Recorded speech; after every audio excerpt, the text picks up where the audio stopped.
और ब्रेक के बाद आपका स्वागत है। बेगूसराय से बड़ी खबर आ रही है, जहां अपहरण के बाद युवक की हत्या की गई है। शव को तेजाब से जलाया गया। घर से ले जाकर के भोला महतो की हत्या की गई। लोहिया नगर के पनहास की एक घटना बताई जा रही है। कहां खगड़िया के मोरकाही में शव मिला है। नदी के किनारे में शव मिला है। मृतक के परिजनों का रो रो कर बुरा हाल है। आपको बता दें कि मृतक के परिजनों का ये आरोप है कि सौरभ गौरव पर उन्होंने आरोप लगाया है और भागलपुर के पास कार जब्त भी किया गया है। पैसे से लेन देन में हत्या की बात भी कही जा रही है। पूरे मामले की जांच में पुलिस जुटी हुई है। बड़ी खबर आपको इस वक्त बता रहे हैं बेगूसराय से, जहां अपहरण के बाद युवक की हत्या की गई। शव को तेजाब से पहले जलाया गया। घर से ले जाकर के भोला महतो की हत्या की गई है। जो जानकारी सामने आ रही है वो नदी के किनारे शव मिला है। मृतक के परिजनों ने ये आरोप लगाया है कि सौरभ और गौरव पर उन्होंने गंभीर आरोप लगाया है। भागलपुर के पास कार भी जब्त की गई। वजह जो निकलकर सामने आ रही है, पैसे के लेन देन की वजह से हत्या की बात सामने आ रही है।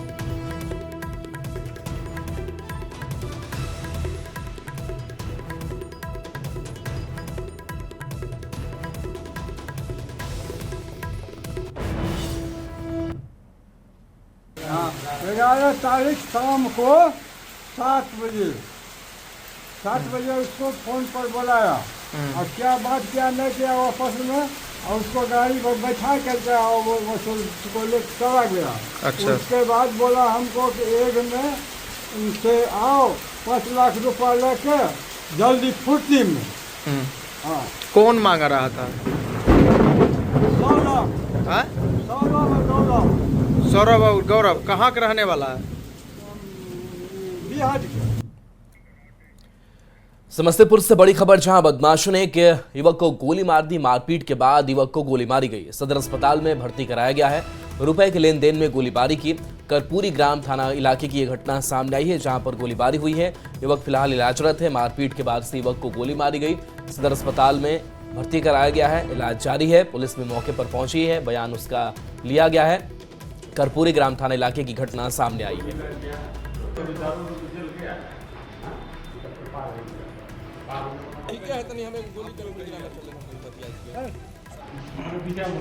तो रुपए के लेन देन में गोलीबारी की घटना को अंजाम देने की बात कही जा रही है। कर्पूरी ग्राम थाना इलाके की यह घटना है।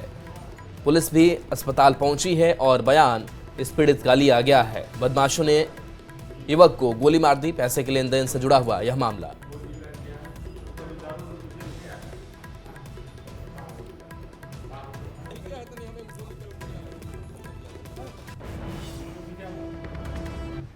सर जी हमको मार दिया, सिर पर बांस मारा ना, घर पूरा घेरे हुआ था समझे।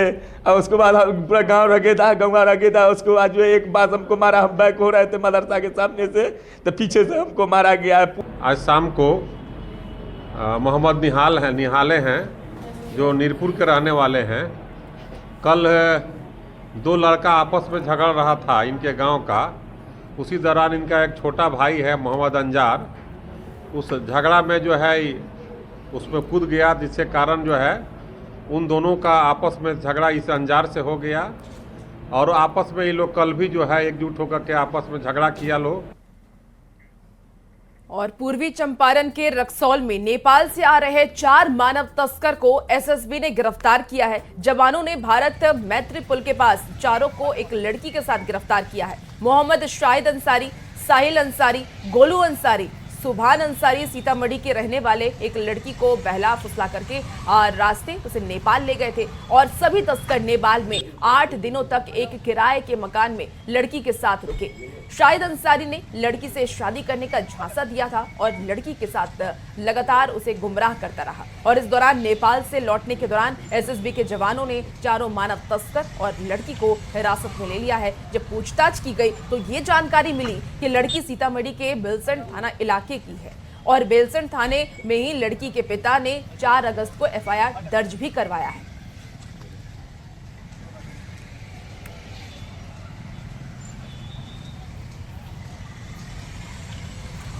गया जी से बड़ी खबर, जहां बीजेपी नेता को मिली जान से मारने की धमकी। रामपुर थाना में मामला दर्ज किया गया है। जानकारी के मुताबिक पार्टी के नेता डॉक्टर मनीष पंकज मिश्रा को अज्ञात नंबर से फोन कर धमकी दी गई, साथ ही गाली गलौज भी की गई है।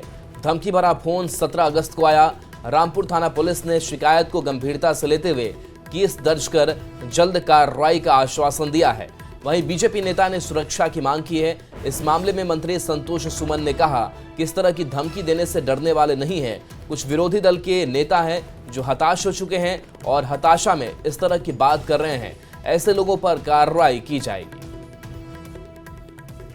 3:45 बजे लगभग में मुझे फ़ोन आया कि मनीष मिश्रा बोल रहे हैं। हम कि हाँ जी बोल रहे हैं। तो क्या क्या बोलते हैं? हम क्या क्या बोलते हैं? क्या बोलते हैं? हम के कुछ बोलते होंगे तो विष्णुपुर थाना आइए या सिविल थाना आइए, हम थाना में आते हैं, बात करते हैं आपसे। तो फिर फ़ोन हम काट दिए, डिस्कनेक्ट कर दिए। लगातार 20 बार कॉल आया, हम नहीं उठाए। हम सोचे बेवजह फ़ोन है, क्यों उठाएंगे। फिर हम इरिटेट हो गया, बार बार परेशान करते रहा। तो उठाएं फ़ोन को, हम क्या बात है बताइए, फ़ोन क्यों नहीं उठा रहे हैं? हम क्या आपका हम कर्जा वर्जा खाए हुए हैं जो फ़ोन उठाएंगे? हम बैठे हुए हैं, कोई काम से नहीं उठाएं। उस दिन इतने ही तो मैं बोला, उतने में मुझे जान से मारने का धमकी दिया गया कि तुम आओ चांद चौरा काट देंगे, ये करेंगे वो करेंगे। इस तरह की धमकी से हम डरने वाले नहीं हैं।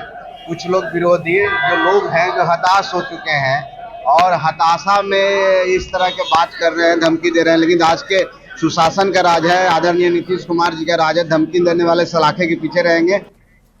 और खबर समस्तीपुर से है। समस्तीपुर के दादपुर चकनूर मोहल्ले में वक्फ बोर्ड की जमीन को प्रशासन ने अतिक्रमणकारियों से मुक्त कराया। प्रशासन ने बुलडोजर के एक्शन से जमीन को खाली कराया। मोहल्ले में वक्फ की जमीन पर अल्पसंख्यक विभाग की तरफ से सामुदायिक भवन का निर्माण कराया जा रहा है, लेकिन एक व्यक्ति ने जमीन पर घर बना करके अतिक्रमण कर लिया था। प्रशासन ने पहले नोटिस देकर 7 दिनों की मोहलत दी और फिर जेसीबी से चला करके घर को जमींदोज कर दिया है। तस्वीरें भी टीवी स्क्रीन पर आपको दिखा रहे हैं। समस्तीपुर की एक तस्वीर।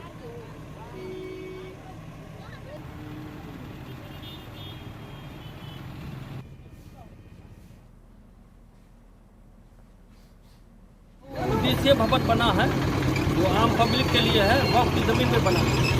ये कुछ जमीन जो सारे 13 डिस्ट्रिक्ट जमीन अतिक्रमित है, जिसके कारण नवनिर्मित भवन जो है जिसका उद्घाटन नहीं हो पा रहा था। हमारे मस्जिद की ज़मीन है, उसके ये वही खाली हो रहा है, आप लोग देख ही रहे हैं। मोतिहारी में 5,624 लीटर विदेशी शराब और 87 लीटर देसी शराब पर प्रशासन का बुलडोजर चला। पुलिस ने 5,000 लीटर से ज्यादा शराब को नष्ट किया। पुलिस लगातार शराब माफिया और तस्करों के खिलाफ बड़ा एक्शन ले रही है। तो शराब माफिया के खिलाफ एक्शन जारी है। तस्वीर आप तक पहुंचा रहे हैं, जहां पर देखिए इस शराब को नष्ट किया गया है, जेसीबी के जरिए से क्रश किया गया। ये तस्वीर आप तक हम पहुंचा रहे हैं। 5,000 लीटर से ज्यादा शराब जो है वो नष्ट की गई है। बड़ी कार्रवाई शराब माफिया के खिलाफ ये मोतिहारी में देखने को मिली है और अलग अलग जगहों पर लगातार उत्पाद विभाग की टीम हो, पुलिस की टीम हो, इनका एक्शन देखने को मिल रहा है और इन हॉटस्पॉट को चिन्हित किया जा रहा है। वहां पर पुलिस मौके पर पहुंच रही है। ड्रोन से भी कई बार निगरानी रखी जा रही है। शराब तस्करों को पकड़ा जा रहा है, कार्रवाई हो रही है। और देखिए, पटना में पुलिस ने एक बार फिर अपनी सक्रियता और तकनीकी दक्षता का परिचय देते हुए लोगों के चेहरे पर मुस्कान लौटा दी है। ऑपरेशन मुस्कान के तहत पटना पश्चिमी क्षेत्र से गुम और चोरी हुए 75 मोबाइल फोन उनके असली मालिकों को सौंपा गया। समारोह में खुद एसपी पश्चिमी भानु प्रताप सिंह मौजूद रहे। तो बता दें, उनमें कुल आज 75 मोबाइलों का वितरण किया गया है और इसका जैसा कि नाम से पता है आपको कि ऑपरेशन मुस्कान है। इसका उद्देश्य यही है कि जिन व्यक्तियों के या जिन लोगों के मोबाइल खो गए हैं उनको वापस उनके धारकों तक लौटाया जाए। शेखपुरा के सरकारी स्कूल में सड़े हुए चावल से मिड डे मील बनाया जा रहा है। मामला सदर प्रखंड परिसर अंतर्गत प्राथमिक विद्यालय का है। चावल बनाने का वीडियो भी सोशल मीडिया पर वायरल हो रहा है। हालांकि न्यूज़ 18 वायरल वीडियो की पुष्टि नहीं करता है।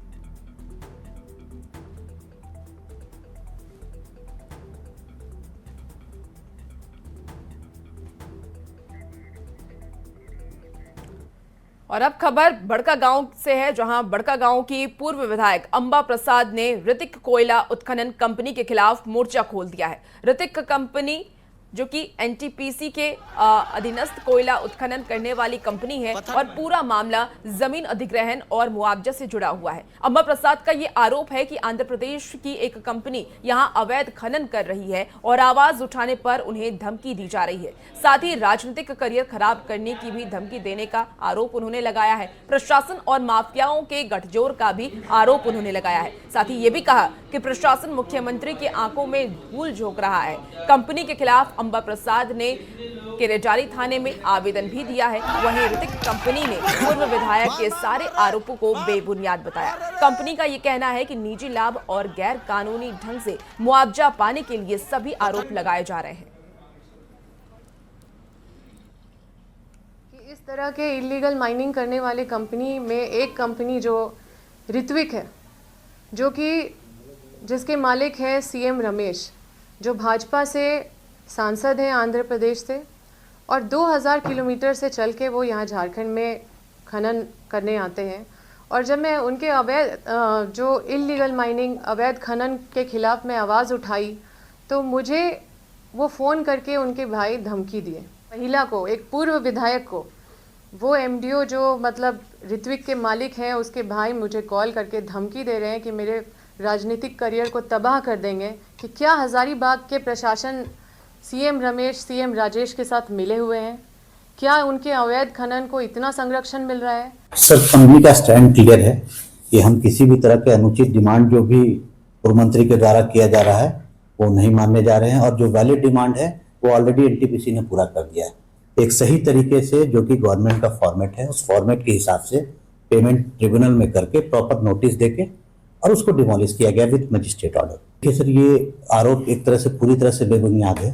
एक ट्रिम्ड किया हुआ वीडियो है, क्योंकि ये तो मैडम से क्वेश्चन पूछना चाहिए कि वो ऑलरेडी मालिक से हमारे मिल के आए हैं। 13 तारीख को गए थे और 14 तारीख को लोगों की मीटिंग थी नीलोफर रेस्टोरेंट में। क्या बात हुई, ये मालिक और उनके बीच की बातचीत है। लेकिन जो उन्होंने आरोप लगाया है वो सरासर बिना मतलब का और बिना सिर पैर का आरोप है। मैं और मेरी पूरी कंपनी इसको खारिज करते हैं। बिहार में पीडीएस के डीलर अब गरीब का निवाला नहीं खा पाएंगे। इसको लेकर खाद्य व उपभोक्ता संरक्षण विभाग ने पॉश मशीन के साथ नई वेइंग मशीन लगाने का फैसला किया है। मंत्री लेशी सिंह ने कहा कि खाद्य एवं उपभोक्ता विभाग ने फैसला लिया है कि गरीब को कम अनाज की शिकायत के निदान के लिए पॉश मशीन में वेइंग मशीन लगाई जा रही है। इसके लिए 110 करोड़ की राशि का प्रावधान किया गया है। उसमें वेइंग मशीन, नापने वाला, तौलने वाला मशीन लगेगा। और फिर गोदाम, ये भी शिकायत रहती है डीलर की कि हमको गोदाम से कम अनाज मिलता है, तो वहाँ भी गोदाम में भी हम लोग लगाएंगे। और फिर जो पॉश मशीन है उसमें भी वेइंग मशीन लगाएंगे। देखिए, सीतामढ़ी के सदर अस्पताल को सौर ऊर्जा से रोशन किया जाएगा और इसके लिए बुडको की तरफ से 90 लाख की राशि खर्च की गई है। इसका उद्देश्य ये था कि बिजली की उपलब्धता पर निर्भरता को कम किया जा सके और साथ ही सरकार के पैसे भी बचे। लेकिन सदर अस्पताल में जनरेटर संचालकों ने इस योजना को चालू ही नहीं होने दिया। बैटरियां पड़ी की पड़ी रह गई। ऊर्जा को बढ़ावा देने के लिए सदर अस्पताल परिसर में भारी भरकम राशि खर्च करके सोलर प्लांट की स्थापना की गई थी। हम आपको तस्वीरों के जरिए दिखाने की कोशिश करते हैं कि यह सीतामढ़ी सदर अस्पताल का परिसर है, जहां के सभी भवनों के ऊपर भारी संख्या में सोलर प्लेट की स्थापना की गई थी और सैकड़ों की तादाद में बैटरी की आपूर्ति की गई थी। उद्देश्य था जनरेटर से जो विद्युत की आपूर्ति कराई जाती है उसकी खर्च को कम कर सके और सोलर जो व्यवस्था है उसको बढ़ावा दिया जा सके। लेकिन अब तस्वीरों के जरिए देख सकते हैं सीतामढ़ी सदर अस्पताल की स्थिति क्या है। जो सोलर प्लेट है उस पर कपड़े सुखाए जा रहे हैं और इससे किसी तरीके का कोई फायदा मिलता दिखाई नहीं दे रहा है। बुडको को यह जिम्मेवारी दी गई थी और 90 लाख रुपए की राशि खर्च करके सभी जगहों पर सोलर प्लेट लगाए गए थे। लेकिन आपको जानकर हैरानी होगी कि लगाने के बाद से अब तक यह किसी भी उपयोगिता में आज तक नहीं आ सका और यह शोभा की वस्तु बनकर रह गया है।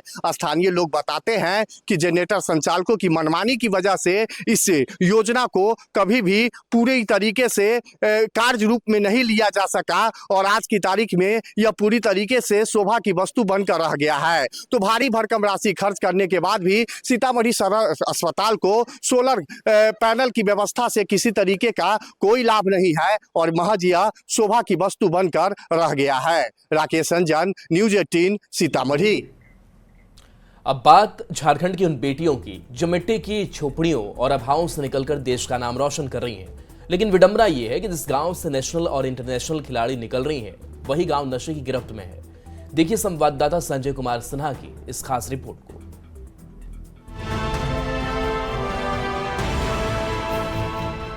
मिट्टी के चूल्हे पर उठती धुएं की परतें, दीवारों से रिश्ता पानी, छत से टपकती बूंदें, चारों ओर फैली काई और सहवाल का साम्राज्य, यही वो दुनिया है जहां से निकली है भारत की बेटी दिव्यानी लिंडा। जहां तक आपकी नजर जाएगी आपको ट्रॉफी, मेडल ही मेडल नजर आएंगे। दीवारों पर टंगे ये मेडल बताने के लिए काफी हैं कि ये घर प्रतिभा की धनी बेटी का है। रांची के ओरमांझी प्रखंड का चंद्रा गांव, अब इसे देश और दुनिया जानती है फुटबॉलर बेटियों के गांव के नाम से। यहीं से निकली वो बेटियां जिन्होंने गरीबी और अभावों के बीच खेल के मैदान में अपनी अलग पहचान बनाई। लेकिन ये राह आसान नहीं। कठिनाई तो बहुत है क्योंकि ग्रामीण क्षेत्र में खेल को महत्व ज़्यादा नहीं देता है। प्लस पेरेंट्स जो गार्जियन है वो लोग अधिकतर हड़िया दारू का सेवन करता है, जो कि एक शुरू से चलते आ रहा है और अभी तक बंद नहीं हुआ है। जो अच्छा चीज़ है उसको करने में अच्छा नहीं लगता है गार्जियन को, उसका कारण है कि नशा। यहाँ की दिव्यानी लिंडा का चयन अंडर 17 भारतीय फुटबॉल टीम में हुआ है। आज वो बेंगलुरु कैंप में प्रैक्टिस कर रही हैं। भूटान में होने वाली चैंपियनशिप में भारत का प्रतिनिधित्व करेंगी। इस उपलब्धि के लिए वो गांव और माता पिता को इसका पूरा श्रेय देती है। ये बताइए कि जब आपका सिलेक्शन हुआ कैसा लग रहा है, सबसे पहले ये बताइए। बहुत अच्छा लग रहा है कि मेरा अंडर 17 में सिलेक्शन हुआ है। हाँ, टीम में किस पोजीशन से खेलती हैं आप? डिफेंडर और विंगर सर दोनों खेलते हैं। लेकिन इस गांव की दूसरी तस्वीर आपको सोचने पर विवश करती है, आपको डराती है। यहाँ के ज्यादातर लोग हड़िया बनाते हैं और उसका सेवन करते हैं। नशे की इस परंपरा से बेटियों को अपने सपनों तक पहुँचने में बड़ी मुश्किलें झेलनी पड़ती हैं। गुमला, हजारीबाग और रांची से 7 बेटियां इस बार सैफ अंडर 17 चैंपियनशिप के लिए भारतीय टीम में चुनी गयी। इनमें दिव्यानी लिंडा भी शामिल है। गाँव की ये बेटियां आज पूरे झारखंड का मान बढ़ा रही है। सर बहुत मुश्किल आती है, पर क्या करेंगे, मैनेज करके चलना पड़ता है। जब हम लोग का मम्मी पापा नहीं खरीद देते हैं तो सर खरीद देते हैं हम लोग के लिए। सर क्योंकि इसमें बहुत दिक्कत आती है ना, क्यों घर में शराब बनता है तो बेटी को पढ़ने से लेके खेलने तक में भी बहुत दिक्कत आती है। घर में बहुत मुश्किल होती है, घर में मजदूरी होता है। मिट्टी की दीवारों, टपकती छतों और अभावों के बीच पली बढ़ी ये बेटियां आज आसमान छू रही हैं। इनके संघर्ष की कहानी आने वाली पीढ़ियों को संदेश देती है कि हालात चाहे कैसे भी सपनों को पूरा किया जा सकता है। तमाम यहाँ पे जो फुटबॉलर हैं, नेशनल प्लेयर हैं, लेकिन बता रहे हैं कि फुटबॉल के मैदान तक पहुंचना आसान नहीं होता। घर में पहले नशे से लड़ना पड़ता है। जो नशा करने घर पर आते हैं उनसे बातचीत करनी होती है, वो एक तरीके से ताना मारते हैं। लेकिन बेटियां घर से बाहर निकलकर अब उन्होंने फुटबॉल थाम लिया है, पढ़ाई लिखाई करना सीख लिया है। जाहिर है जब सफलता मिल रही है टीम में, भारतीय टीम में, जब गाँव की लड़कियाँ, गाँव के खिलाड़ी वहाँ तक पहुँच रही हैं तो हालात यहाँ भी बदल रहे हैं। संजय कुमार सिन्हा, न्यूज़ 18 रांची। रांची के जयपाल सिंह हॉकी स्टेडियम में राज्य स्तरीय जवाहरलाल नेहरू हॉकी प्रतियोगिता की शुरुआत हो गई है। राज्य शिक्षा परियोजना के तहत आयोजित प्रतियोगिता 18 अगस्त से 20 अगस्त तक चलेगी और खेल प्रतिभा को निखारने और बच्चों में खेल के प्रति उत्साह जगाने के मकसद से ये आयोजित किया गया। आपको बता दें कि प्रतियोगिता झारखंड में हॉकी की परंपरा और गौरव को आगे बढ़ाने का एक और प्रयास है और इस बार राज्य स्तरीय नेहरू कप हॉकी प्रतियोगिता में कुल 49 टीमें हिस्सा ले रही हैं। प्रतियोगिता के लिए विभिन्न जिलों से चयनित खिलाड़ी रांची पहुंचे हैं और मैच में अपना कौशल दिखा रहे हैं।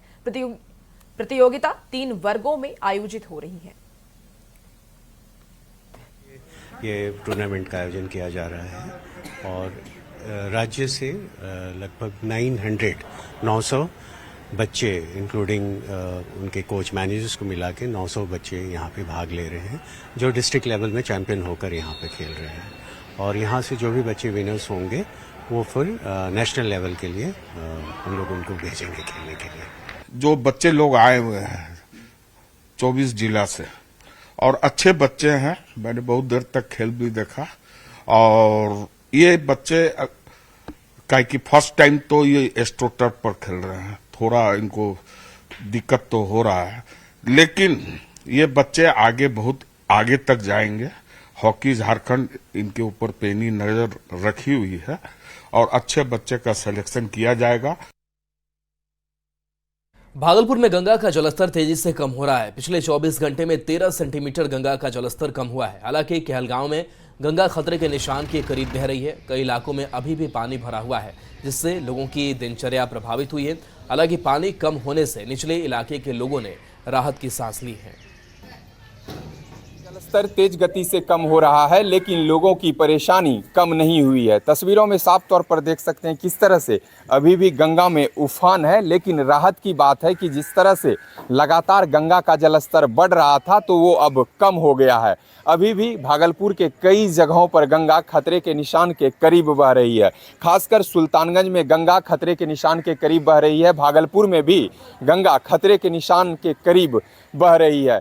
लेकिन जिस तरह से लगातार बढ़ते जलस्तर के कारण निचले इलाकों में स्थिति भयावह हो रही थी, तो कहीं ना कहीं जलस्तर कम होने के बाद यह स्थिति अब कम हो गई है। हालांकि अभी भी कई इलाकों में बाढ़ जैसे हालात बने हुए हैं, लोगों की दिनचर्या पूरी तरह से प्रभावित हुई है। लेकिन जिस तरह से अब गंगा का जलस्तर तेज गति से कम हो रहा है, तो कहीं ना कहीं निचले इलाके में रहने वाले लोगों के साथ साथ भागलपुर जिला प्रशासन, आपदा प्रबंधन और जल संसाधन विभाग ने राहत की सांस ली है। विकास कुमार सिंह, न्यूज 18 भागलपुर। फिलहाल इस बुलेटिन में इतना ही। बने रहिए न्यूज 18 बिहार झारखंड के साथ।